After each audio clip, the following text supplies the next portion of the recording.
잠언 6장 1절에서 5절. 우리 한 목소리로 봉독하겠습니다. 내 아들아, 내가 만일 이웃을 위하여 담보하며 타인을 위하여 보증하였으면 내 입의 말로 내가 얽혔으며 내 입의 말로 인하여 잡히게 되었느니라. 내 아들아, 내가 내 이웃의 손에 빠져선저 이같이 하라. 너는 곧 가서 겸손히 내 이웃에게 간구하여 스스로 구원하되 내 눈을 잠들게 하지 말며 눈꺼풀을 감기게 하지 말고 노루가 사냥꾼의 손에서 벗어나는 것 같이 새가 그물 치는 자의 손에서 벗어나는 것 같이 스스로 구원하라. 5절까지만 봅니다. 지난주일 오전에 성경은 인생 사용 설명서라는 말씀을 드렸습니다. 사실 성경을 보면 우리가 상상도 못한 내용들이 어마어마하게 들어있죠. 근데 오늘 본문의 말씀을 문자대로만 봐도 우리에게 아주 실제적인 교훈이 되는 말씀입니다. 오늘 한마디로 하면 무엇을 하지 말라는 거예요? 보증 서지 마라, 담보하지 말라. 굉장히 유익한 교훈이 되는 거죠. 왜냐하면 우리 주변에 친구나 또는 친척, 심지어 가족에게까지 보증을 썼다가 낭패를 당한 사람이 한두 사람이 아니거든요. 주변에 그런 사람 다 있죠. 아시는 분, 주변에 그런 사람 있는 분. 그러니까 보증 쓰고 여하튼 담보 서면 여하튼 곤란한 일을 많이 당하죠. 제가 부모사 때에 여기도 아시겠지만은 부모사 때 어려운 한 가정이 있었습니다. 그 팔송 위에 상고디 사는 사람인데 그 집은요 사위에게 보증을 쓴 거죠. 그러니까 사위에게 보증 쓴 건 딸에게 보증 쓴 거 아닙니까? 그런데 그 사위가 그 보증 쓴 집을 날려먹은 거죠. 그러니까 그 집의 아들이 광석인데, 아시죠? 김광석인데, 아들이 제하고 제법 얘기를 했습니다. 그래서 그 아들이, 목사님, 성경에 이런 말씀이 있었다는 것을 알았다면, 우리 엄마가 보증을 안 썼을 때 그래요. 평소에 성경 부지런히 읽지 뭐 했느냐고, 그 많은 시간에 게임만 하고 있었냐고, 뭐 하느냐고, 좀 성경 읽으면 보증 쓰지 말라는 말이 있잖아요. 그걸 보증 안 썼으면 됐을 텐데, 왜 그러냐. 근데 그 말도 했습니다만은. 자, 그래서 성경에 보증 쓰지 말라, 담보하지 말라, 오늘 다 찾아볼 거예요, 사실은. 근데 잠언 6장 1절에서 5절까지가 이제 본문인데, 담보라는 뜻의 법적인 의미는 이렇습니다. 채무 불이행 때 채무의 변제를 확보하는 수단으로 미리 채권자에게 제공하는 것으로서 물적 담보와 인적 담보의 두 종류가 있다. 이 완전 이 부동산 사무소에서 하는 것 같은 느낌이 듭니다만은, 채무 불이행을 할 때에 채무의 변제를 확보하는 수단으로 무엇을 담보로 잡는다고요? 물적 담보 또는 인적 담보를 잡는 두 종류가 있고요. 보증은 어떤 사물이나 사람에 대하여 틀림이 없음을 책임을 지고 보증하는 것인데, 이것도 법적인 의미 이렇습니다. 채무자가 채무를 이행하지 않을 경우 그를 대신해서 채무를 이행할 것을 부담하는 일이다. 자, 그러므로 담보나 보증을 쓴다는 것은 내가 상대방을 책임진다는 뜻이죠. 요즘 어떤지 모르겠는데 옛날에 취직을 하려고 해도 신용 보증을 해야 됩니다. 신용 보증을 해주는 사람이 재산세가 얼마 정도 이상이 되어야 신용 보증을 해줄 수 있는 자격이 있어요. 1년에 뭐 재산세 얼마 이상이 되어야 신용 보증을 해주면 그 사람이 그걸 가지고 취직을 할 수 있어요. 왜? 회사 갔다가 재산상의 손해를 일으키면 이 사람이 보증을 해준 사람이 그 사람의 잘못을 책임진다는 것이 신용 보증이거든요. 그래서 담보를 한다든지 신용 보증을 한다든지 뭐 보증을 쓴다는 것은 굉장히 조심해야 될 일이란 말이죠. 왜냐하면 그 사람에 대해서 내가 책임을 진다는 거거든요. 자, 그런데 오늘 이 대한민국의 현실은요, 술 권하는 사회뿐만 아니라 요즘 조금 덜하대요. 회사에서도 술 권하는 게 조금 덜하다 그러는데, 요즘 젊은 사람들은요, 뭐 높은 사람이 술 마시라고 한다고 막 마시고 안 그런데요. 나 안 먹어요. 이러면 못 먹. 옛날에는 주는 대로 마셔야 되잖아요. 술 권하는 게 많이 이제 사라졌다 그러긴 하던데, 저는 요즘 세상에 빚 권하는 사회로 봐요. 빚 권하는 사회. 그 부동산 경기 깔아앉으니까 빚을 내서라도 뭐 아파트를 사라. 이 정부에서 권한 거잖아요. 근데 지금은 이자가 적으니까 뭐 감당해냅니다만은 조금만 이자 올라가면 어떻게 될까요? 이게 정말 그 집 그냥 짐덩어리예요. 우리 교회도 어떤 아는 분이 뭐 서울에서 큰 집을 하나 샀는데 이게 팔리지도 안 하고 그냥 이자만 내는 일에 오히려 손해를 엄청 본 이야기들을 하는 것을 들었습니다. 그뿐만 아니라 텔레비전 광고 보면 얼마나 그 빚내라는 광고가 많아요. 저 같은 사람에도 수시로 문자가 오고 전화가 옵니다. 돈 빌려가라고. 광고 보면 전화만 한 통하면 수백만에서 수천만에서 막 공짜로 주는 것 같아요. 뭐 이자만 한 달씩 깎아준다 그러고. 그럼 만약에 그런 카드론 또는 뭐 사채 뭐 이런 돈 빌렸다 그러면요, 폐가망신은요 시간 문제예요. 그 이자에 이자 붙는 것은 어마어마합니다.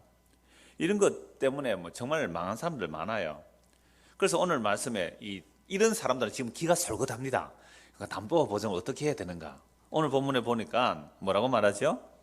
1절부터 봅시다. 다시. 내 아들아, 네가 만일 이웃을 위하여 담보하며 타인을 위하여 보증하였다면, 요 보증하였다면 각조를 밑에 보면 손을 치면 그렇게 되어 있어요. 그러니까 담보를 하고 보증을 했다는 것은 손을 친다, 그러니까 악수를 한다든지, 우리 식으로 하이파이브를 한다든지 손을 잡고 악수를 하겠죠.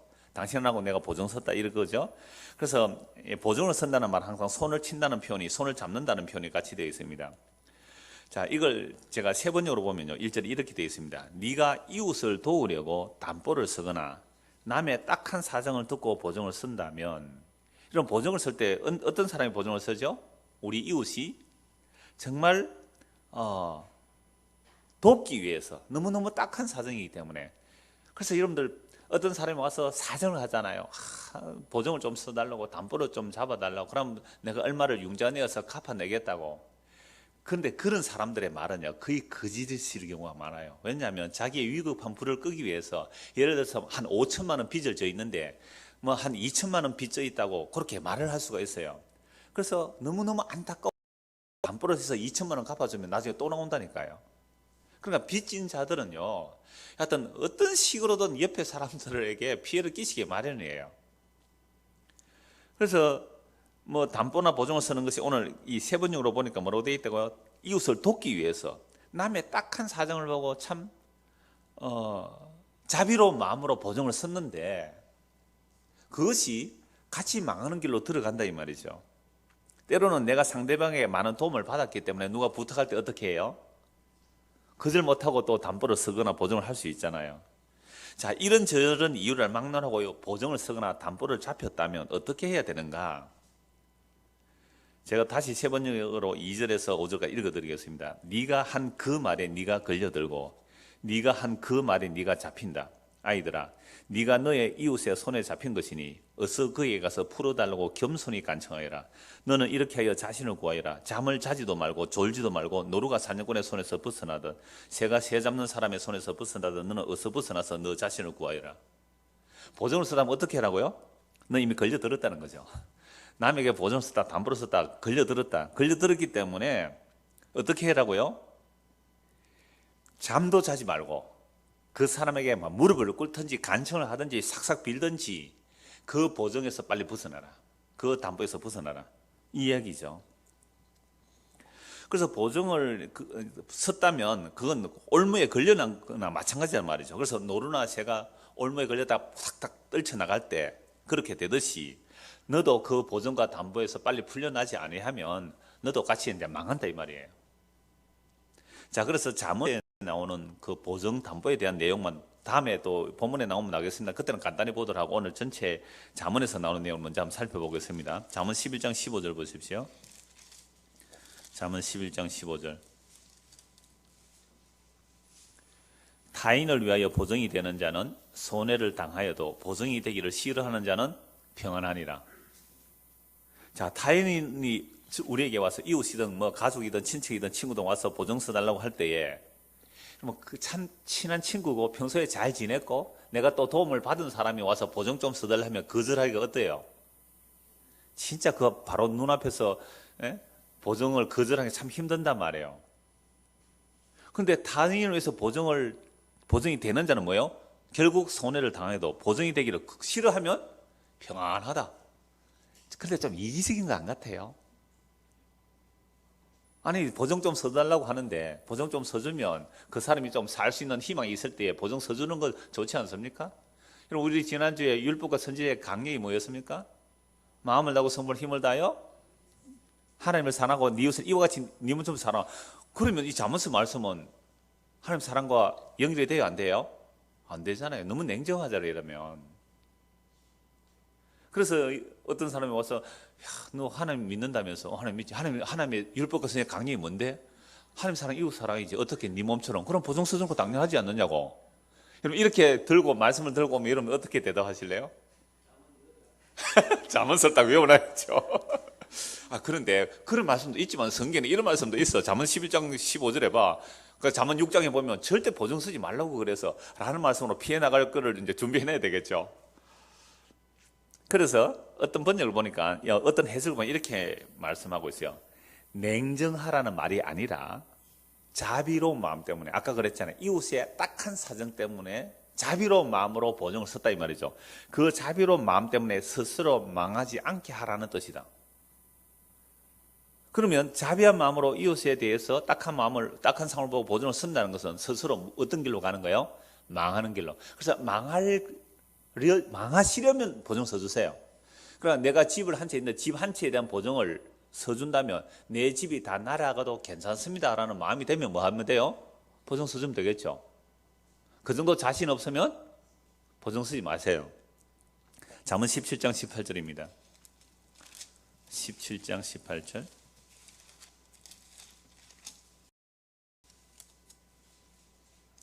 지혜 없는 자는 남의 손을 잡고, 벌써 아까 보증을 쓴다, 담보를 하고 손을 친다, 손을 악수한다, 이건 손을 맞잡은 거죠. 지혜 없는 자는 남의 손을 잡고 그의 이웃 앞에서 뭐 한다고요? 보증이 되느냐. 그러니까 남의 보증을 쓴다는 것은 지혜 없는 자죠. 혹시 우리 가운데 지금 남의 보증 쓰고 담보 잡힌 거 있습니까? 이 말씀 들었으면 이제 어떻게 해야 되죠? 빨리 가서 오늘 밤에라도 찾아가서 잠도 자지 말고 그 보증 좀 풀어주세요 해라 이 말이잖아요. 20장 16절 보십시오. 20장 16절. 타인을 위하여 보증 쓴 자의 옷을 취하라. 외인들을 위하여 보증 쓴 자는 그의 몸을 볼모 잡을지니라.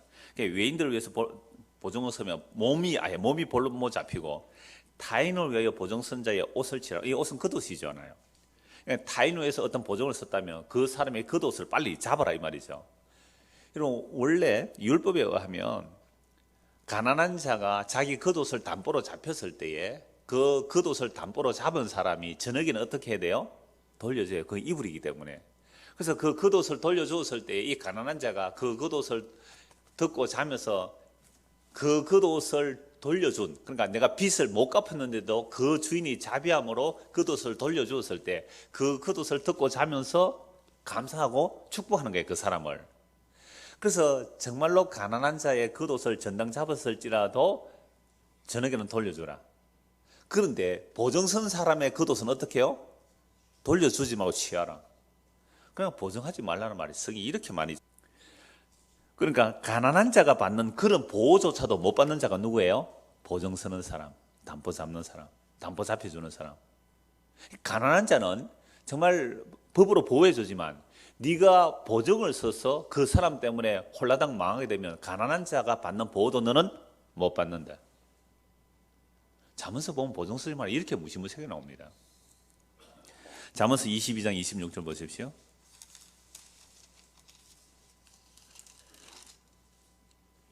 너는 사람과 더불어 손을 잡지 말며 남의 빚에 보증을 서지 말라. 남의 빚에 보증을 서지 말라. 보증을 선다는 것은 뭐예요? 자신이 갚아야 되는 거잖아요. 이러한 잠언에서 담보나 보증을 쓰지 말라는 말씀들만 있습니다. 자, 이런 말씀을 통해 우리는 어떤 교훈을 받을 수 있어요? 사람은 다른 사람의 보증을 쓰면 안 되구나. 이렇게 이제 설교를 끝내면 되는 거죠. 그럼 적용을 어떻게 해야 됩니까? 여러분 세상에서 뭐 하지 말라? 담보나 보증을 쓰지 마십시오. 그러면 교회에서도 뭐 해야 돼요? 교인들끼리 뭐 하지 말라? 담보 보증 쓰지 마세요. 세상 말도 있잖아요. 그러니까 담보나 보증을 잘못 쓰면 돈만 잃는 게 아니라 사람도 잃는다. 자, 그래서 이걸 이제 오늘 설교의 결론을, 오늘 본문을 잠언서 또 보증 다 찾아보세요. 결론을 내면 이제 여러분들 세상에서도 그러하지만 교회 안에서도 일체의 동거래 뭐 이런 보증 쓰지 마십시오 라고 결론 맺을 수 있잖아요. 저도 참 많이 들었어요. 옛날에 뭐 제가 부목사로 있을 때 담임 목사 이런 말씀 많이 하세요. 교인 안에끼리 사업도 같이 하지 말고 동업하지 말고 동거래 하지 말고 교회 안에서 제발 좀 장사 같은 거 하지 말고. 저도 그렇게 말씀드리고 싶어요, 여러분들에게. 우리 교회 그런 사람 없지요. 뭐 교회 안에서 막 이렇게 뭐 다단계를 한다든지 또는 뭐 막 돈 일수 찍고 뭐 빌리고 그런 거 없지요? 있으면 구역장들이 알 쓰고 저한테 보고를 해주세요. 그런 거는 금해야 되는 거예요. 그러니까 이렇게 하면 이제 그러면 마칩시다. 설교 마쳤어요. 이러면 잠언 6장 1절에서 5절 한 단락 보증 쓰지 말라는 결론 적용까지 다 했잖아요. 그럼 세상에서도 보증 쓰고 담보 쓰지 말고 교회에서 그런 거 하지 말고 그래서 여러분들 평안하게 사시기 바랍니다 하고 마치면 되는 거잖아요. 자, 그래도 이렇게 설교를 마치게 되면 문자대로 오늘 본 해석이에요. 이게 마치게 되면 그저 세상에 처셋을 하나 배운 것으로 마치게 되는 거잖아요. 아까 제가 처음에 인용했던 그 한 청년처럼 성경에 이 보증 서지 말라는 이 말씀 미리 알았더라면 우리 매형한테 보증 안 써가지고 우리 집은 안 날아갔을 텐데, 그러니까 성경을 안 읽어서 내가 지혜가 없었다 이런 식으로 끝내도 사실은 뭐 항의할 수가 없는 내용이잖아요. 그런데 이런 내용도 사실은 뭐로 봐야 됩니까? 성경은 뭘 증거해요? 예수 그리스도를 증거한단 말이죠. 그러면 보증과 담보, 이 잠언서 6장 1절에서 5절까지의 말씀에는 그냥 보증 쓰지 말라고 하는데 이게 도대체 무슨 내용일까를 성경 전체를 다 보증 담보라는 단어 다 찾아보니까 또 예수 그리스도 연결이 돼요. 왜냐하면요, 나중에 본문에서 보겠습니다만은 우리 인간은 죄인이잖아요. 그래서 남에 대하여 보증 담보를 쓰거나 보증이 서줄 자격이나 능력, 실력이 없다는 거예요. 그래서 예수님은요, 마태복음 산상수훈에서 뭐라고 말씀하세요? 너희들이 맹세한 것을 지키라는 말을 들어서나 나는 너희에게 말하노니 도무지 맹세하지 말라 그랬습니다. 하늘로도 하지 말고 땅으로 하지 말고 이래서 성전으로 하지 말라는 거예요. 너희의 머리카락 하나도 희고 끈게 못하는 주제에 너희가 무슨 실력과 능력으로 보증을 서고 담보를 하고 맹세를 할 수 있느냐 이 말씀입니다. 건방지고 교만하다 이 말이에요. 근데 우리가요, 어떤데 이건 내 다 책임질게 그런 말 좀 쓸 때가 있잖아요. 근데 그것도요, 정말로 어려운 사람은 그런 말도 못해요. 조금 여유가 있는 사람은 그거 내가 책임질게 할 수는 있어요. 그러니까 좀 더 능력이 있는 사람은 그거 내가 책임질게 이러잖아요. 그래서 교회 안에 그런 사람도 있대요. 나머지는 다 내가. 자, 그래서 교회 건축합니다. 그래서 건축금 이제 한번 헌금 합시다 해서 헌금을 한 100억 정도 필요한 거예요. 필요한데 사람들이 헌금을 쭉 했어요. 다 했는데 한 2억밖에 안 나왔어요. 그럼 나머지는 얼마 남았어요? 한 98억. 나머지는 다 내가 책임진다. 그런 사람 있었다면서요. 전에 어떤 분이 그렇게 얘기하시더라고. 나머지는 다 내게 책임진다. 그런 사람들은 뭐 하는 거예요? 자기의 능력이 있다는 거 아닙니까? 그러면 세상에서 보증과 담보를 지줄 수 있고 책임질 수 있는 사람은 결국은 그 사람의 이름이 어떻게 돼요? 높아지겠죠. 이야, 저 사람 대단한 사람이야. 정말 어떤 사람 책임져 주더라. 이렇게 되면 그 사람이 영웅이 될 거예요. 근데 오늘 우리가 읽은 잠언서 전체 말씀은 뭐 하지 말라고요? 보증과 담보를 쓰지 말라는 거죠. 그러면 성경 전체에서 보증과 담보가 어떻게 흘러가고 있는가 쭉 살펴보는데 처음 담보 보증이 이런 내용이 나옵니다. 창세기 37장 찾아봅시다. 창세기 37장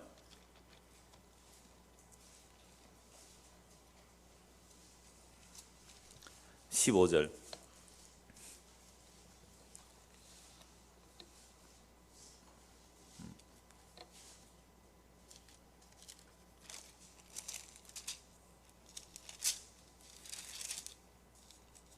예, 38장 보시죠. 37장에 38장 15절입니다. 그 장로님 그 37을 8로 좀 고쳐 주십시오. 38장 15절입니다. 그가 얼굴을 가리었으므로 유다가 그를 보고 장녀로 여겨 길 곁으로 그에게 나아가 이르되 청하건대 나로 네게 들어가게 하라 하니 그의 며느리인 줄 알지 못하였습니다. 그가 이르되 당신이 무엇을 주고 내게 들어오려느냐. 유다가 이르되 내가 내 떼에서 염소 새끼를 주리라. 그가 이르되 당신이 그것을 줄 때까지 담보물을 주겠느냐. 유다가 이르되 무슨 담보물을 내게 주랴. 그가 이르되 당신의 도장과 그 끈과 당신의 손에 있는 지팡이로 하라. 유다가 그것들을 그에게 주고 그에게로 들어갔더니 그가 유다로 말미암아 임신하였더라. 이 내용 여러분 잘 아시는 내용이잖아요. 유다가 아내가 죽었어요. 아내가 죽었는데 자기 친구가 있는 다말이 사는 딥나라는 동네에 그 양털 깎는 자 앞으로 나간 거죠. 자, 그렇게 나아갔을 때에 그 딥나로 왔다는 소리를 다말이 들었어요. 다말이 듣고서는 이 다말이 장녀로 변장하여 이 유다가 가는 길목에 딱 앉아 있었던 거죠. 그러니까 뭐 아내는 죽었고 위로를 받았다. 아내가 죽고 위로를 받았다는 것은 이뭐 상을 다 치렀다 이 말이죠. 그러고 나서 장녀가 있으니까 아직도 유다가 뭐 젊었겠죠. 그래서 그 장녀에 들어가고 싶었던 거예요. 그래서 내가 너에게 들어가겠다라고 하니까 장녀가 당신은 지금 아무것도 없는데 나에게 들어온다면 그 비용을 줘야 되잖아요. 몸값을 줘야 되는데 뭘로 주겠느냐라고 하니까 내 양떼가 있는데 그 염소 새끼 한 마리 주겠다. 염소 새끼 한 마리 크잖아요, 비용이. 그럼 그 염소 새끼 당신이 안 끌고 왔으니까 그거 줄 때까지 뭘로 담보물로 주겠느냐라고 묻잖아요. 그래서 그럼 뭘 담보물로 줄까 하니까 도장, 끈을 묶은 도장과 지팡이 그거 주세요. 그걸 이제 담보로 주고 들어갔어요. 들어갔다 오는데 그게 또 임신이 되어버렸잖아요. 그리고 이제 유다는 그러고 나서 자기 친구에게 그 장녀에게 염소 새끼를 한 마리 끌고 가니까 장녀가 없어요. 찾아봐도. 그래서 사람들에게 물어보니까 우리 동네는 장녀가 없습니다 이러는 거예요. 이게 담보물 사건으로 성경에 처음 나타나는 담보물 사건이 이 사건이에요. 이제 그래서 뭐 할 수 없이 유다는 염소 새끼를 가져갔는데 그 사람이 없었으니까 그냥 돌아온 거죠. 근데 좀 있다 보니까 소문이 들리기를 며느리가 임신했다. 잡아오느라. 잡아와서 불살라라 그럽니다. 그러니까 담보물을 제공하잖아요. 담보물을. 이 아이의 아빠는 이 사람입니다. 자기 거잖아요. 왜 이렇게 됐습니까? 유다의 아들, 첫 아들 엘에게 다말을 이제 결혼시켰죠. 그런데 하나님 보시기에 엘이 악해서 죽여버립니다. 후손이 없어 죽으면 동생이 형수를 취하여 씨를 이어주잖아요. 그래서 오난이 그 형수를 취하여 아이를 낳아주면 형의 씨가 되는 것을 알고 땅에 설정해버렸다는 거죠. 그래서 하나님께서 이 오난도 악하게 보시고 죽여버립니다. 그래서 이 오나니즘이라는 말이 자유라는 말의 어원이 되는 거예요. 오난이라는 말이. 그래서 그 다음에 이제 마지막 아들이 하나 있는데 누구예요? 셀라가 있는데 이 아이는 아직 어리니까 다말에게 제 셋째는 어리니까 네가 친정에 가서 좀 수절하고 있어라. 이 셋째가 크면 너에게 주마 그랬단 말이에요. 근데 사실은 유다가 왜 이렇게 말했어요? 두 아들 죽였으니까 이 며느리가 누구로 생각한 거예요? 야, 나무 집안 망치려고 아들 잡아먹는 며느리다. 그래서 자기 셋째 아들도 죽었을 때에 죽을까 싶어서 겁을 내서 못 준 거예요. 그런데 셀라가 좀 장성을 해서 충분히 장가갈 나이가 됐는데도 다말에게 안 주니까 다말이 변장해서 유다를 맞이한 거죠. 그래서 다말이 그 보증 담보물을 딱 제시했을 때에 유다가 뭐라 그럽니까? 네가 옳도다. 네가 옳다. 내가 잘못했다. 하고는 다시는 다말에게 들어가지 않았단 말이에요. 다말과 관계하지 않았어요. 그 뒤로는. 그런데 그 다말이 임신했는데 상두일 임신했어요. 베레스와 누구죠? 베레스와 또 하나 상두일을 낳았는데 베레스와 세라. 그래서 베레스의 그 족보를 따라 누가 옵니까? 예수 그리스도의 족보가 이어지는 거죠. 정말 놀라운 이야기가 나와요. 최초의 담보물 이야기가 그러면 다말이 유다에게 변장하고 갔을 때에 만약에 유다가 나중에 자기 담보물, 자기가 담보물로 준 그 담보물을 부인해버리면 어떻게 돼요? 다말이 죽는 거예요. 그 사회는 남성 위주 사회이기 때문에 그거 내 거 아니야. 이 며느리가 내 것을 훔쳐갔다 하면 되잖아요. 훔쳐갔다. 내 도장을 훔쳐가서 바람 피워놓고는 내 도장을 훔쳐가 놓고는 이 며느리가 나의 씨를 받았다고 부인해버리면 그건 돌 맞아 죽고 불에 태워져 죽는 거예요. 그러면 다말이 변장하고 장녀로 변장하고 유다의 씨를 이었다는 것은 이 다말이 뭘 제공한 거예요? 자기 목숨을 담보로 한 겁니다. 다말이 목숨을 담보로 유다의 씨를 받았단 말이에요. 그런데 이게 아직도 계시가 발전되어야 되는 개념이지만 이 다말은 자기 목숨을 담보로 그 유다의 씨를 이어간다니까요. 나중에 유다 지파에서 누가 나와요? 그리스도가 나오는 거예요. 그러니까 놀랍게도 희한한, 세상이 볼 때는 말도 안 되는 시아버지와 며느리의 관계 속에서 그리스도가 나온다는 것은 뭘 보여주는 거죠? 목숨을 건 담보의 이야기가 담겨 있어요. 누가? 가나안 여인 다말이 목숨을 건 담보로 유다의 씨가 이어진다는 놀라운 내용이 여기 담겨 있는 거예요. 그런데요, 나중에 유다도 자기 목숨을 담보로 내놓아요. 이 내용이 창세기 43장입니다. 창세기 43장 8절 보십시오. 8절입니다. 유다가 그의 아버지 이스라엘에게 이르되 저 아이를 나와 함께 보내시면 우리가 곧 가리니 그러면 우리와 아버지와 우리 어린 아이들이 다 살고 죽지 아니하리다. 내가 그를 위하여 담보가 되오르니 아버지께서 내 손에서 그를 찾으소서.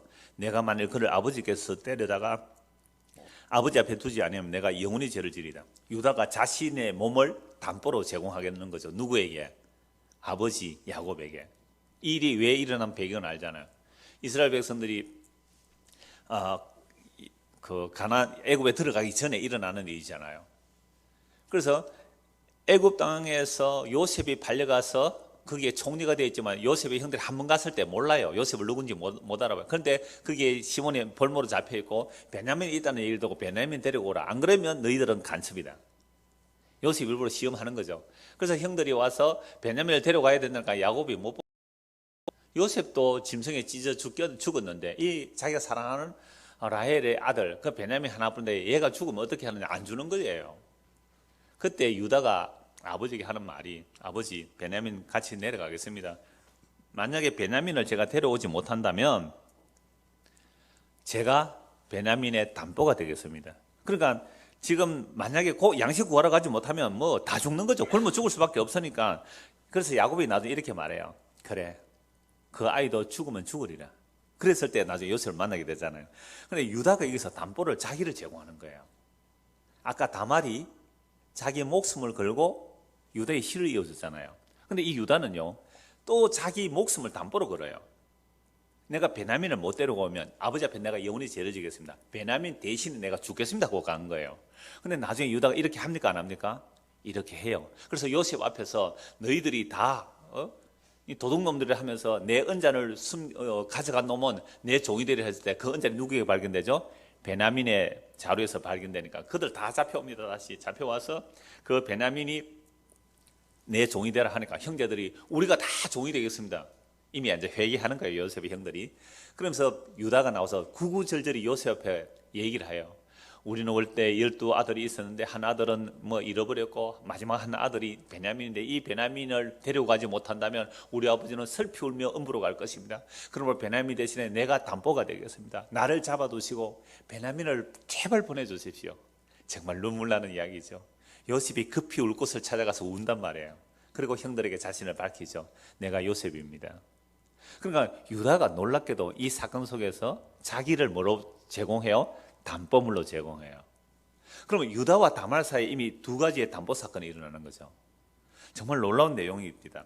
자, 그래서 이 다말이요 마태복음 족보에 나오잖아요. 여자로 제일 먼저 등장하는 마태복음 1장의 그 예수님의 족보 중에 여자로 제일 먼저 등장하는 게 다말이에요. 그래서 다말에게서 자기 목숨을 담보로 해줘. 두 번째 나오는 여자가요 라합에게서. 기생 라합도 뭐예요? 이스라엘 백성들의 정탐꾼을 숨겨주기 위해서 자기 목숨을 담보로 낸 겁니다. 만약에 정탐꾼 숨겨주다가 들키면 자기 목숨을 잃는 거예요. 전시에서. 그래 기생 라합도 자기 목숨을 담보로 냈단 말이에요. 그 다음에 룻도요 그냥 자기 고향에서 시집가라 그랬습니다. 시어머니가. 그러면 시집가면 다 뭐 살 수 있어요. 근데 이 룻이 아무런 희망도 없는 늙어 빠진 그 나오미를 따라 나오미의 고향으로 갔잖아요. 아무 소망이 없어요. 단지 어머니의 하나님이 나의 하나님 되고 어머니의 백성이 내 백성이 되겠다고 따라간 것도 룻은 뭘 포기해요? 자기의 목숨을 담보로 하고 따라간 거예요. 그 다음에 솔로몬의 아내 바세바 이름은 안 나와요. 오히려 솔로몬의 아내 바세바라고 안 나오고 우리아의 아내 바세바 이름은 없어요. 그러니까 우리아가 나옵니다. 다윗의 죄로 인하여 우리아가 희생당하는 거죠. 그러니까 우리아나 다말이나 라합이나 룻은 다 뭘 담보로 제공한 거죠? 자기 목숨을 담보로 제공한 거예요. 이 예수님의 족보 속에서 담보 이야기가 이렇게 많이 나오는 거죠. 그리고 마지막 여자는 누구예요? 마리아. 그래서 하나님의 사자가 나타나서 성령이 너를 덮으시리니 너가 잉태의 아들을 낳으리라. 아니 저는 사내를 알지 못한 어떻게 그런 일이 납니까? 하나님께서 너를 택하셨다. 주의 계집종이 오니 그 뜻대로 이루어지기를 원합니다. 처녀가 아이를 임신하면 어떻게 돼요? 아까 다말 불살라 죽이듯이 돌 맞아 죽는 겁니다. 율법이면 돌 맞아 죽는 거예요. 그러니까 마리아가 주님의 뜻대로 이루어지기를 원합니다. 이 말에는 뭐가 담겨 있는 거예요? 자기 목숨을 담보로 건 하나님의 약속을 받아들인 거예요. 그럼 하나님의 약속이 받아들여지는 사람은 목숨을 담보로 제공하게 됩니다. 이게 예수님의 족보 속에 나오는 담보물, 보증의 증거가 되는 거예요.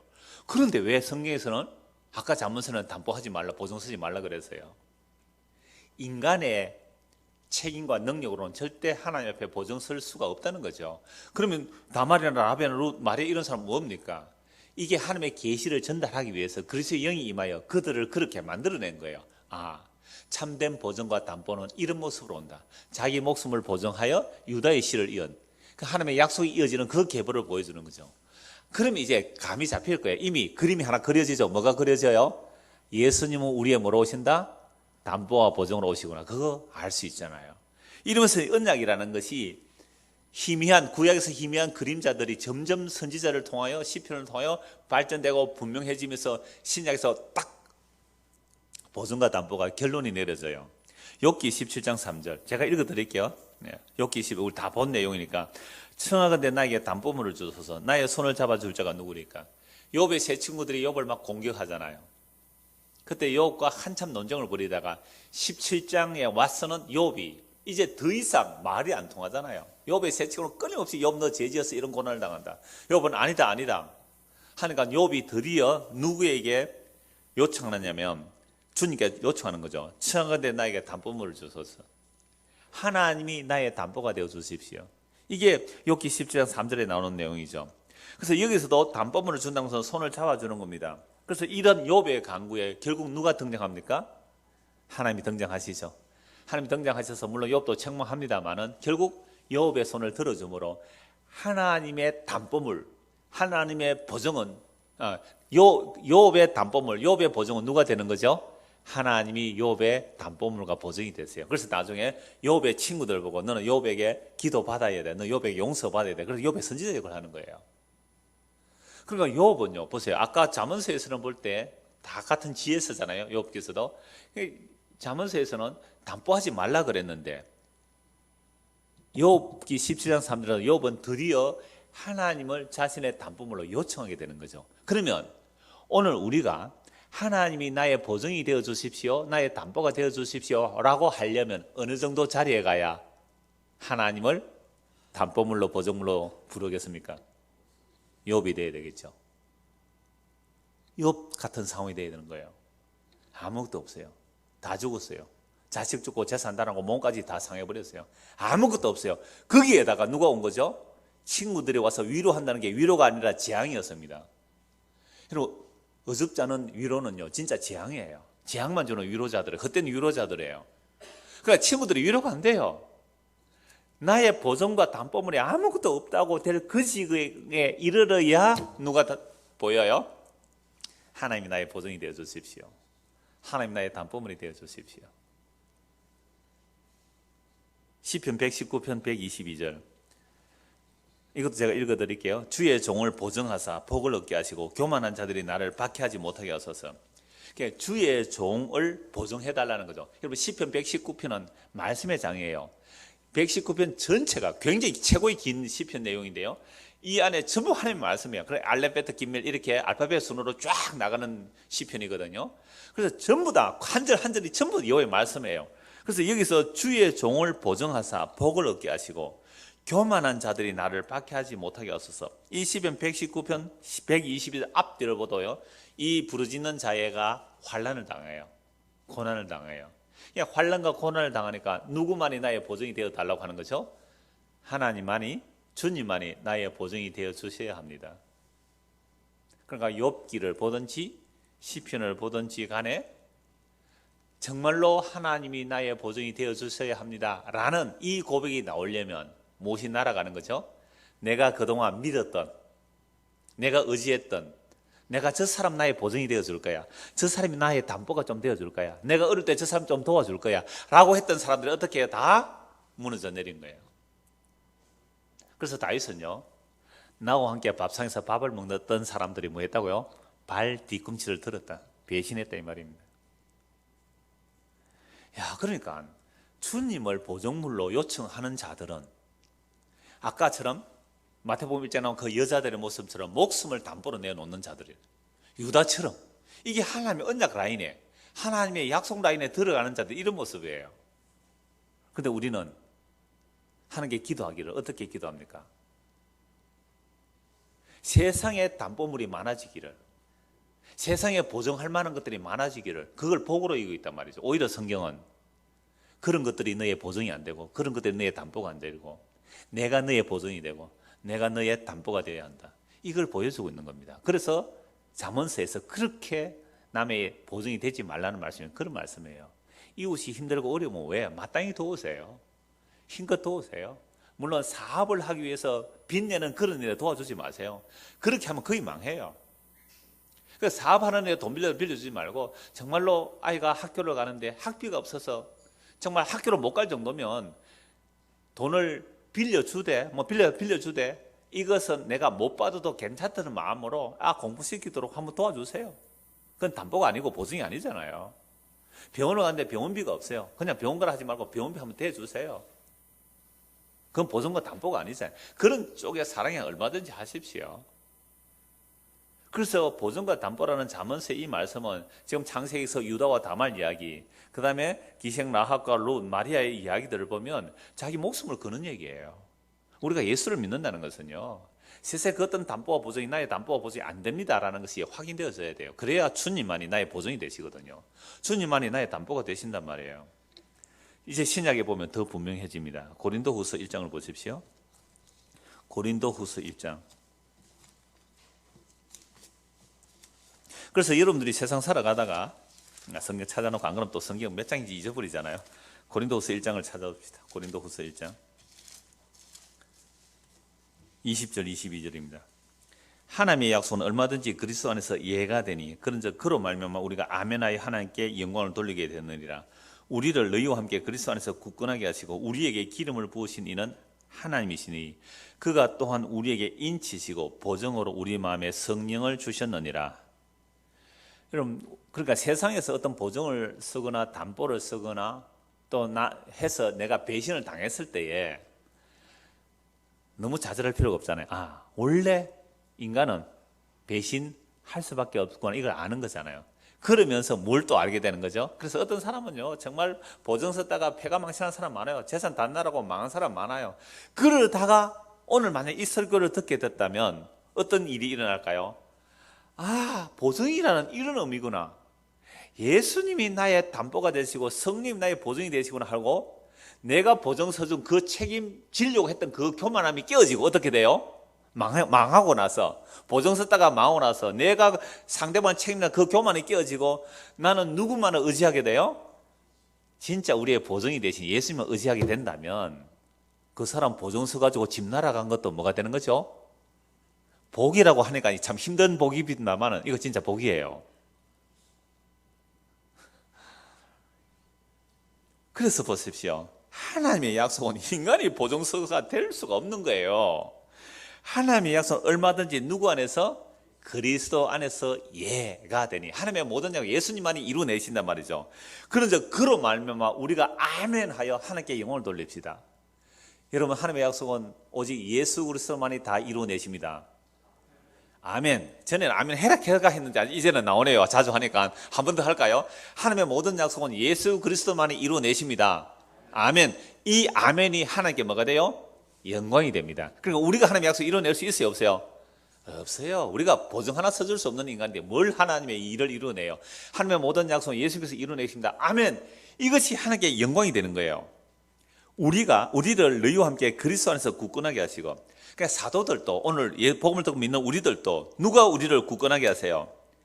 그리스도 안에서, 그죠? 우리가 굳건해지고 우리에게 기름을 부으시고, 기름 부었다면 성령을 부어주셨다면 성령님의 이는 하나님이시니 그가 또한 우리에게 뭐예요?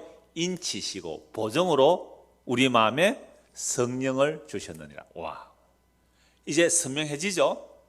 보증이라는 말이 무슨 말인지 선명해지죠? 구약에서 욥의 고난, 시편에서 그 고난 가운데 아무 사람도 아무 재산도 그 어떤 것도 나의 담보와 보증이 안 되더란 말이에요. 하루아침에 다 날아가요. 마누라도 욕하고 도망가는데요. 그 친구들은 저주를 퍼붓고 있는데요. 아무도 나의 담보와 보증이 안 되는데 주님만이 나의 보증이 되십시오, 주님만이 나의 담보가 되십시오, 이 말을 하려면 내가 믿던 세상의 것들이 다 날아가야 이 고백이 나오는 거예요. 근데 우리는 세상에 있는 거 더 채우려고 뭐예요? 주님 나 담보 서주세요. 주님 나 보증 서주세요. 이런 식으로 나가는 거예요. 그래서 세상 사람들이 담보를 요구하고 보증을 요구할 때 그 사람은 왜 그렇게 오는 거예요? 정말 어려워서 그런 경우도 있지만 그 담보와 보증을 가지고 뭐 하려고요? 더 재산 불려서 부자 되려고 하는 욕심 때문에 그래요. 그런 보증 담보 서주지 마세요. 근데 정말로 힘들고 어렵게 지금 그러면 질문이 있습니다. 목사님 이미 담보를 썼어요. 지금 보증을 썼어요. 그래서 막 수천만 원 빚이 지금 추심원들이 와서 맨날 집 앞에 지키고 서가지고 이런 어깨들이 와가지고 집에 들어누워가지고 돈 내라고 해요. 그럼 어떻게 돼요? 파산 선고하면 돼요. 파산 신고하면 돼요. 그러면 법원에서 파산 신고, 네, 구체적인 것은 잘 몰라요. 법원에 가면 할 수 있어요. 파산 신고를 하면 추심원들이 더 이상 추심을 못하도록 법으로 제한해 줍니다. 그리고 재산이 얼마인지 다 조사를 해서 그것으로 빚을 갚을 수 있는 건 갚게 하고 나머지는 국가에서 책임을 져요. 그리고 자기가 일을 하면 월급을 받으면 예를 들어서 뭐 100만 원을 받으면 뭐 40%는 떼고 최소한의 먹고 살 수 있을 만큼만 법에서 보호를 해줘요. 파산 선고하면 돼요. 더 힘들면. 그럼 가족이나 친척이나 만약에 그렇게 얼마 있다면 파산 선고하면 돼요. 법으로 보호해줘요. 그러면. 그 다음에 형편이 나중에 나아지면 뭐 하면 돼요? 회생 절차하면 되는 거죠. 그러니까 그러한 세상의 처세술을 말하는 게 아니고 우리가 보증과 담보의 이야기는 정말 세상에 내가 믿던 것들이 다 날아가고 없어졌을 때 누가 나의 보증이 되지? 나의 누가 담보가 되지? 아무도 없어요. 내가 한번 망해 보십시오. 내가 처절하게 바닥에 한번 내려가 보십시오. 내가 어떤 스캔들에 휘말려서 완전히 뭐 오해를 받던 실제로 일어났던 모함을 받았던 스캔들이 일어나서 완전히 바닥을 한번 쳐보십시오. 누가 남아있을까요? 뭐 여러분들이 목사라고 말씀 듣는다고 뭐 서울에서 출장호가 여기 와 계시고 또 뭐 부산에서 여기 와 계시고 하지만 제가 어떤 스캔들에 그게 오해이든 실제로 일어났던 뭐 잘못되었던 간에 모함을 받았던 어떤 스캔들이 일어나서 완전히 막 흉악한 소문이 다 드러났어요. 그랬을 때 여러분들이 저의 보증이 되어 주시겠어요? 나는 그래도 목사님 믿습니다고 담보가 되어 주시게. 이야, 나 그 목사 그럴 줄 몰랐네. 전부 다 뭐예요? 다 떠나는 것이 정상이에요. 그러니까 저는 아무도 없어요. 설교하러 오는데 한 명도 없어. 가족도 없어. 아빠가 그럴 줄 몰랐다고 다 도망가 버렸어요. 그러면 저는 그제서야 비로소 뭐라고 할 수 있어요? 주님, 십자가 지신 주님, 당신만이 나의 보증이 되어 주십시오. 이 얘기예요. 와, 그럼 주님이 나의 보증이 되어 주려고 하면 어느 정도로 낮아져야 되고 어느 정도로 낮춰져야 되고 어느 정도로 세상에 실망을 해야 주님만이 나의 보증이 되어 달라는 요청을 하겠습니까? 그러니 세상에 믿던 것들 믿지 마시라 이 말이에요. 누가 배신하시면 지극히 당연한 것으로 받아들이시고 예수님만이 나의 보증이고 예수님만이 나의 담보가 되시는 걸 알게 하시기 위해서 저는 이렇게 일하시군요. 저는 이 말씀을 전하면서도 한편은 이걸 과연 받아들일 수 있을까라는 생각도 들고 또는 이 말씀을 볼 때 저는 너무너무 기뻤어요. 그냥 막 정말 이 온몸에 전율이 오는 만큼 와, 그러면 우리의 보존과 담보가 되기 위해서 좀 더 성령을 찾아보시면 하나님이 일하시고요. 하나님이 계획하시고 예수님이 십자가를 지시고 성령이 우리한테 담보로 오셨다는 거예요. 성부성자 성령께서 우리의 보존과 담보가 되어주셔서 하시는 이 어마어마한 드라마 깜짝 놀랐어요. 그래서 우리에게 하나님이 우리에게 인치시고 보증으로 우리 마음에 몰려 성령을 부어주셨어요. 제가 이걸 말씀드릴 때마다 비유로 이렇게 말씀드리잖아요. 우리 자본주의 사회 속에 사니까 더 실감나요. 우리가 어떤 부동산을 살 때에 담보를 얼마나 잡혀야 됩니까? 10%거든요. 예를 들어서 한 1조 원, 1조 원 너무 커서 잘 모르겠습니다. 1천억 합니다. 1천억짜리 건물을 산다고 합니다. 1천억 건물을 산다고 합니다. 그러면 최소한 보증금이 얼마예요? 100억을 줘야 되잖아요. 100억. 그런데 보증금을 한 990억을 줘버렸어요. 뭐예요, 그거는? 확실히 산다는 보증이에요. 그러면 하나님께서 우리의 보증이 되기 위해서 누구를 담보물로 제공하셨어요? 성령님이에요. 성령 그리스도의 영이에요. 그리스도가 우리의 보증이 되시고 성령이 우리의 담보물이 되셨어요. 이거 보증이라면 보증금이에요. 성령님이 우리에게 보증금으로 주셨어요. 하나님이 자기 약속을 포기하실까요? 하나님 우리의 보증이 되어 주셨대요. 여러분, 이보다 더 놀라운 복음이 어디 있습니까? 누가 우리 보증대 주겠어요? 제가 이름대로 찾아가서 장로님, 제가 집을 하나 사야 되는데 보증 좀 서주세요. 담보 좀 받아야겠습니다. 집 잡혀 주시겠어요? 권사님, 집 잡혀서 보증 서주시겠어요? 옛날 우리 예배당, 네, 질문해 하세요. 네.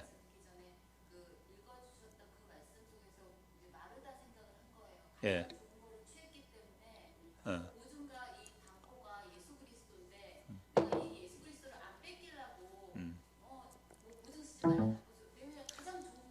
예, 예. 예.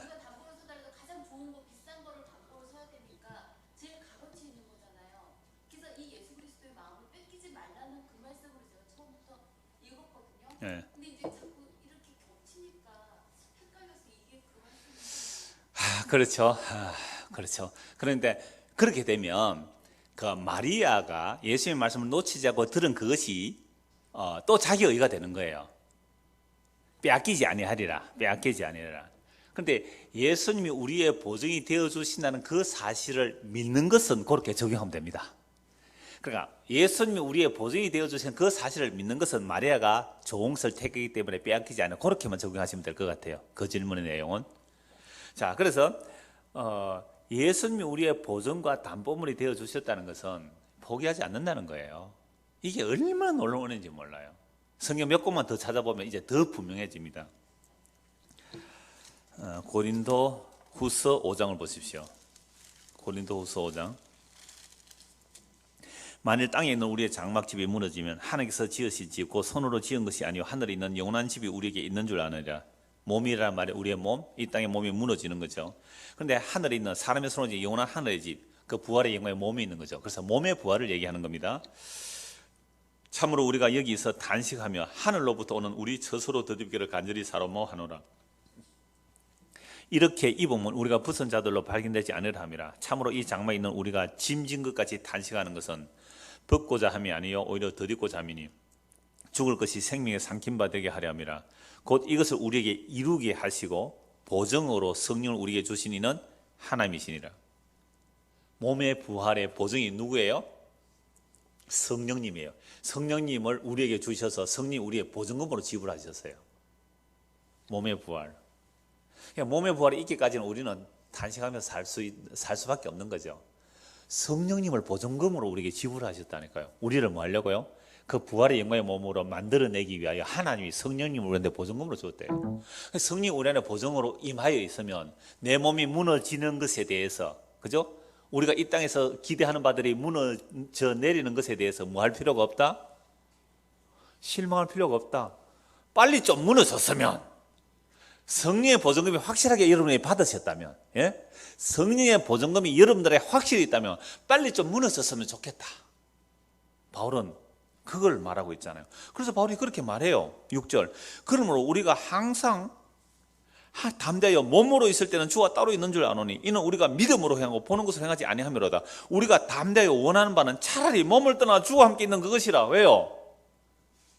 보증금을 우리에게 성령을 보증금으로 주셨잖아요. 그래서 그 보증을 받은 자들은 예수님께서 하나님께서 예수 안에 행하신 그 모든 일도 우리에게 이루어진 거거든요. 이미 묵시 안에 이루어진 것이 우리 안에 보증으로 들어와 있기 때문에 빨리 가고 싶어요. 그래서 우리 안에 정말로 성령이 보증으로 왔는지 안 왔는지 그 사람의 삶의 태도, 삶의 방향, 삶의 목적 보면 알아요. 나 빨리 가고 싶어요. 정말로 주님 보고 싶었어. 주님이 그 사랑 때문에 빨리 가고 싶어요. 이게 성령의 보증으로 들어온 사람들이에요. 목사님, 나는 아무래도 아닌 것 같아요. 회개하고 예수 믿으십시오. 세상에 믿던 거 놓아버리십시오. 물론 놓아지겠어요. 세상에 믿는 것들을 믿지 마시고 회개하고 예수 믿으세요. 그러면 성령을 선물로 주신다 그랬잖아요. 성령을 선물로 임하면 어떻게 된다고요? 보증이 우리 안에 들어왔기 때문에 세상에 믿던 모든 거 다 끊어질 그날 되어도, 그죠? 구주의 약속 미사와 그 약속에 내가 굳게 서리라. 놀라운 내용이에요. 그래서 우리는 몸으로 있든지 떠나든지 주를 기쁘시게 하는 자 되기를 힘쓰노라. 이는 우리가 다 반드시 그리스도의 심판대 앞에 나타나게 되어 각각 선악간에 그 몸으로 행한 것을 따라 받으려 함이라. 에베소서 1장을 보십시오. 에베소서 1장 11절.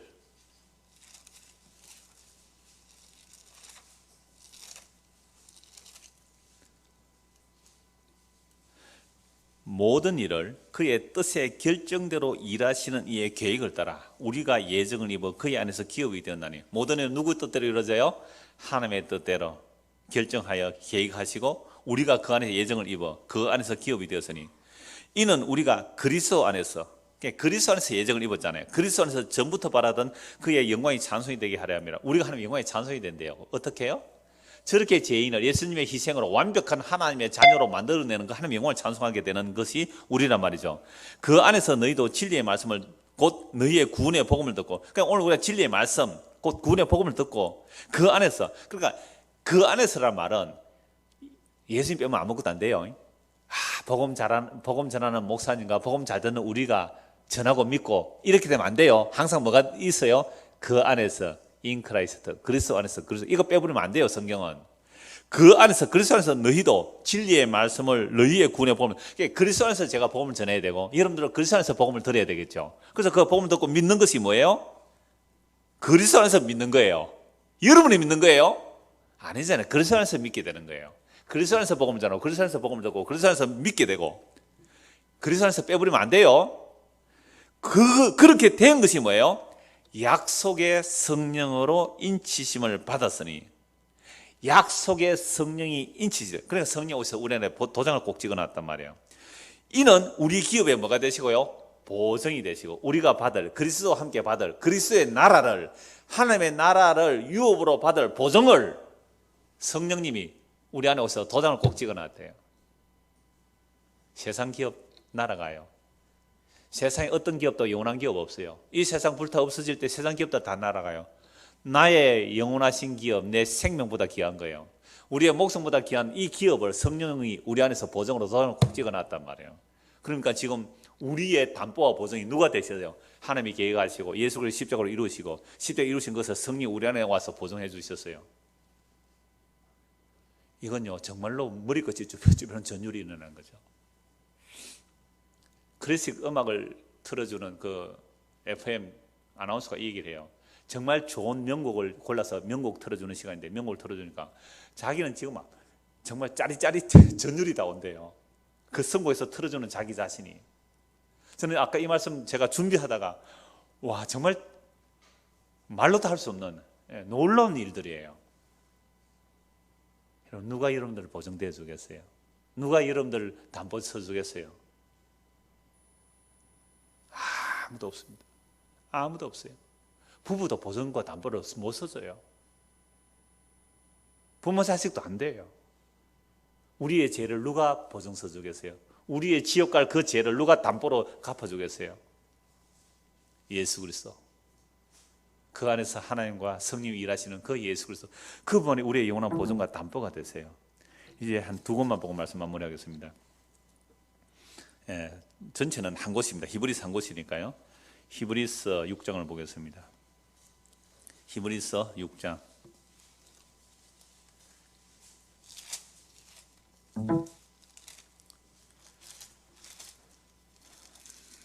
13절입니다. 하나님이 아브라함에게 약속하실 때 가리켜 맹세할 자가 자기보다 더 큰 이가 없으므로 자기를 가리켜 맹세하 이르시되, 예수님 우리 보고 맹세하라 했어요? 하지 말라 그랬어요? 하지 말라 그래요. 너희는 맹세 지킬 수 없는 인간이야. 그래서 하나님이 자기 이름으로 맹세하세요. 아브라함에게 약속하실 때에 이르시되 내가 반드시 너에게 복주고 복주며 너를 번성하고 번성하게 하리라 하셨더니, 또 요 말씀 하나만 따와가지고 하나님이 이름을 복주고 복주고 번성하고 번성한 데가 전부 세상의 복으로 얘기하는데 전부 엉터리예요. 그가 이같이 오래 참아 약속을 받아요. 뭘 받은 게 아브라함의 복이에요? 믿음은 참는 거예요. 기다리는 거예요. 하나님의 약속을 받는 거예요. 오래 참아 약속을 받았느니라. 사람들은 자기보다 더 큰 자를 가리켜 맹세하나니 맹세는 그들의 다투는 모든 일의 최후 확정이니라. 하나님은 약속을 기업으로 받는 자들에게 그 뜻이 변하지 아니함을 충분히 나타내시려고 그 일을 맹세로 보증하셨으니, 이는 하나님이 거짓말을 하실 수 없는 이 두 가지 변하지 못할 사실로 말미암아 앞에 있는 소망을 얻으려고 피난처를 찾은 우리에게 큰 안위를 받게 하려 하심이라. 우리가 이 소망을 가지고 있는 것은 영혼의 닷 같아서 튼튼하고 견고하여 휘장 안에 들어가나니, 그리로 앞서가신 예수께서 멜기세덱의 반차를 따라 영원히 대제사장이 되어 우리를 위하여 들어가셨느니라. 그러니까 우리의 보증이 되시는 분이 하나님께서 아브라함에게 약속하시고 그 약속을 그 보증을 이루어내시는데요. 하나님은 자기보다 더 크신 분이 없기 때문에 자기 이름으로 맹세하신 거예요. 그 맹세하신 바를 어떻게 확실하게 이루어내시는지 이제 7장에서 멜기세덱의 반차를 쭉 따라 말씀하는데 11절부터 보겠습니다. 7장 11절 레위 계통의 제사 직분으로 말미암아 온전함을 얻을 수 있었으면 왜요? 백성이 그 아래서 율법을 받았거든요. 레위 지파를 통하여 어찌하여 아론의 반차를 따르지 않고 멜기세덱의 반차를 따르는 다른 한 제사를 세울 필요가 있느냐? 제사 직분이 바꿔져서 율법도 반드시 바꿔지리니 이것은 한 사람도 제단위를 받들지 않는 다른 지파에 속한 자를 가리켜 말한 것이라. 그러니까 멜기세덱의 반차를 따라온 제사장만이 영원한 제사장이라 그랬잖아요. 그러나 레위 지파가 아니란 말이죠. 아론의 자손이 아니란 말이죠. 그래서 우리 주께서는 유다로부터 나신 것이 분명하도다. 이 지파에는 모세가 제사장들에 관하여 말한 것이 하나도 없고 멜기세덱과 같은 별다른 한 제사장이 일어난 것을 보니 더욱 분명하도다.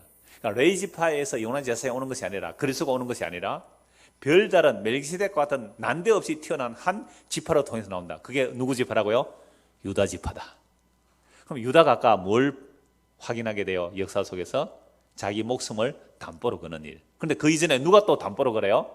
이방 여인, 그 가나안 여인, 다말 여인의 목숨으로 담보로 그런 사건. 그래서 하나님의 씨가 이어지는 사건. 그게 마태복음 1장에서 여자들의 족보들. 그러니까 담보와 보증은요, 하나님이 자기 약속을, 자기 목숨을 담보로 이루어내겠다는 거죠. 이게 아브라함 언약이에요. 아브라함 언약의 쪼개진 지명 사이로 하나님이 타는 횃불 행선으로 지나갑니다. 아브라함은 구경만 했습니다. 하나님이 자기 목숨을 담보로, 하나님이 자기 목숨을 담보로 언약하신 거예요. 이게 아브라함 언약이에요. 이 아브라함 복이 오늘 이방인이 우리에게 온단 말이에요. 그래서 아브라함은 너를 통해 천하 만민의 복을 받으리라. 그 복이 뭔데요? 예수 그리스도를 알고 예수 그리스도를 믿게 되고 예수 그리스도의 영이 우리 안에 뭐로 온 거예요? 담보, 보증물로 오신 것이, 이게 아브라함의 복을 받은 거예요. 그래서 14절 다시요. 히브리서 7장 14절. 우리 주께서는 유다로부터 나신 것이 분명하도다. 이 지파에는 모세가 제사에 관해 말한 것이 하나도 없고 멜기세덱과 같은 별다른 한 제사에 일어난 것을 보니 더욱 분명하도다. 그는 육신에 속한 한 계명의 법을 따르지 않고 오직 불멸의 생명의 능력을 따라 되었으니 증언하기를 내가 영원히 멜기세덱의 반차를 따르는 제사장이라 하였도다. 이 기억이라는 말은 또 시편에 나오는 말씀이에요. 주께서 내 주에게 하신 그 말씀. 이건 주일날, 이번 주일 오전 설교 때에 그리스도가 누구의 자손이라는 말씀에서 나오기 때문에 그때 더 자세히 말씀드리겠습니다. 그래서 유다 지파로 나온 것이 멜기세덱의 약속이 이루어졌다는 말이죠. 18절 전에 있던 계명은 연약하고 무익함으로 패하고 율법은 아무것도 온전하게 못할지라 이에 더 좋은 소망이 생기니 이것으로 우리가 하나님께 가까이 가느니라. 또 예수께서 제사장이 되신 것은 맹세 없이 된 것이 아니니 그들은 맹세 없이 제사장이 되었으되 레위 지파는 맹세 없이 되는 거예요. 태어나면 레위 지파는 다 맹세 없이 제사장이 되는죠. 오직 예수는 자기에게 말씀하신 이로 말미암아 맹세로 하신 것이라. 주께서 맹세하시고 뉘우치지 아니하시리니 내가 영원히 제사장이라 하셨도다.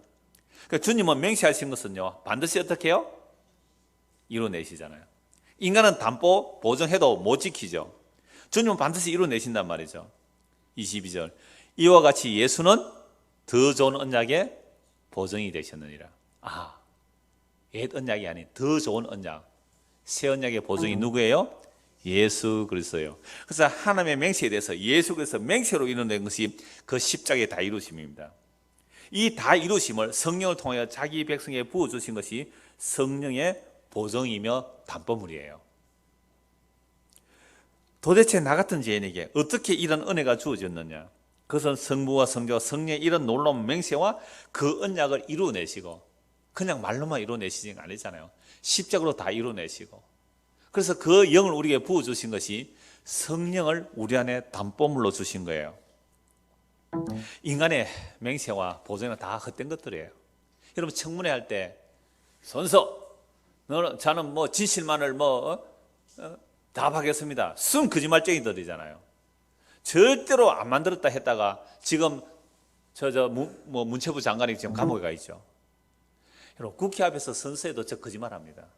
결혼식에 당신은 이렇게 사랑하겠습니까? 예, 전부 거짓말이에요. 결혼식에서 어떻게 지켰습니까? 인간들의 맹세는 다 헛된 맹세들이에요. 그러므로 오직 하나님은 자기 이름으로 맹세하시고 그 맹세하신 바를 자기 목숨을 담보로 이루어내신 자리가 십자가에서 이루어내신 거예요. 그 십자가에 하나님의 약속을 다 이루시고 그 이루신 약속을 성령을 통하여 우리에게 부어주셨습니다. 이렇게 성령이 임한 자는 이 세상에서 어떤 배신을 당해도 당연하게 받아들입니다. 물론 쓰라립니다. 물론 아파요. 그 고통은 말할 수 없이 아파요. 나와 함께 밥을 먹던 자가 발꿈치를 한번 들어보세요. 얼마나 고통스러울까요? 함께 예배하러 찬송하며 올라갔던 그들이 나를 뒤에서 내 등에 칼을 꽂을 때 얼마나 고통스럽고 쓰라렸을까요? 그런데 성도는 그러한 과정을 통해서 결국 이 세상에 믿을 것이 아무것도 없다는 사실을 알고 오직 하나님의 맹세와 하나님의 담보로 우리의 보증이 되신 예수 그리스도 그분의 영이 임하여 있다면 이 약속을 받은 자라면 아까 바울의 고백처럼 나는 빨리 떠나고 싶습니다. 나의 영원한 보증과 담보가 되신 그 주님을 내가 보고 싶습니다. 나 같은 죄인을 위하여 자기 하나님이 자기 생명을 담보로 내어주신 그 주님을 보고 싶습니다. 이 내용을 믿는 것을 믿음이라고 합니다. 이 믿음이 우리 안에 임하여지기를 소원합니다. 기도하겠습니다. 하나님 아버지, 정말 하나님께서 나 같은 죄인을, 우리 같은 죄인을 살리시기 위하여 자기 담보로, 자기 자신이 담보로 보증이 되어 있어서 십자가로 다 이루시고 그 성령을 우리에게 부어주셨습니다. 성령님이 하나님의 약속에 대한 보증물이며 담보물이라고 하셨습니다. 어떻게 하나님이 하나님 자신을 포기할 수 있겠습니까? 그 놀라운 하나님의 약속의 신실함을 믿고 살아가는 우리 성도가 되게 하시고 그런 역사의 과정 속에서 욥처럼 시편의 기자처럼 복음을 받은 자들의 탄식처럼 탄식할지라도 이미 보증이 되시는 우리 안에 계신 성령님으로 인하여 하늘의 소망이 더욱더 굳건해지도록 은혜를 베풀어 주시옵소서. 예수 그리스도 이름 받들어 기도드리옵나이다. 아멘. 자, 이렇게 기도하겠습니다. 또 멀리서 오신 손님은